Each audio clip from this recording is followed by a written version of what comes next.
Hello viewers, আসসালামু আলাইকুম ওয়া রাহমাতুল্লাহ। কারো এসএমএস সিন করার পরে আবার সাথে, সাথে কিভাবে আপনি আনসিন করতে পারবেন সেই প্রসেসটুকুই আমি মোবাইল স্ক্রিনের মাধ্যমে আপনাদেরকে দেখানোর চেষ্টা করব। যদি এমন হয় যে কারো এসএমএস আপনি সিন করতে চাচ্ছেন না, কিন্তু ভুলক্রমে যদি আবার সিন হয়ে যায়, সেই ক্ষেত্রে আপনি আবার কিন্তু তা আবার আনসিন করে ফেলতে পারবেন। মানে আপনি সিন করার পরও সে বুঝতে পারবে না যে এসএমএসটা আপনি সিন করেছেন কিনা।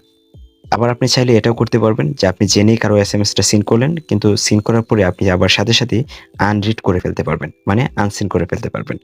কিন্তু আপনি যদি আনরিড করে ফেলেন তখন কিন্তু সে আর বুঝতে পারবে না যে আপনি এসএমএসটা তার সিন করেছিলেন কিনা।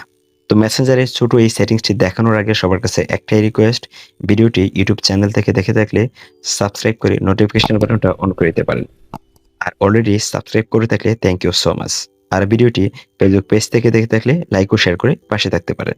তো এই সেটিংসটি করার জন্য চলে যেতে হবে মেসেঞ্জারে। তো আমি আমার ফোন থেকে মেসেঞ্জারে চলে আসলাম। তো আমি আপনাদেরকে দেখানোর জন্য ফার্স্টে আমি সিন করব এবং সিন করার পরে আমি আবার আনসিন করে আপনাদেরকে দেখানোর চেষ্টা করব। তো আপনাদেরকে দেখানোর জন্য আমি ফার্স্টে তার এসএমএসটা সিন করলাম। তো এসএমএসটা সিন করার পর আমি দেখলাম যে সে আমাকে কি এসএমএস করেছে।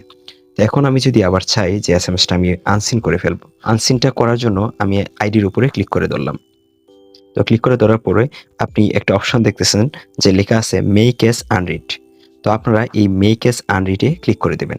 দেখেন ক্লিক করা মাত্রই কিন্তু এটা আবার আনসিন হয়ে গেছে।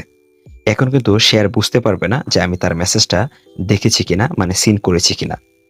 এভাবে কিন্তু আপনি যে কারো এসএমএস জেনে বা না জেনে সিন করার পরে আপনি আবার সাথে, সাথে আনসিন করে ফেলতে পারবেন।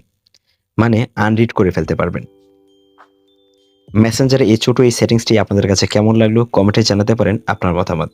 ভিডিওটি এই পর্যন্তই, দেখা হচ্ছে নতুন কোনো ভিডিওতে।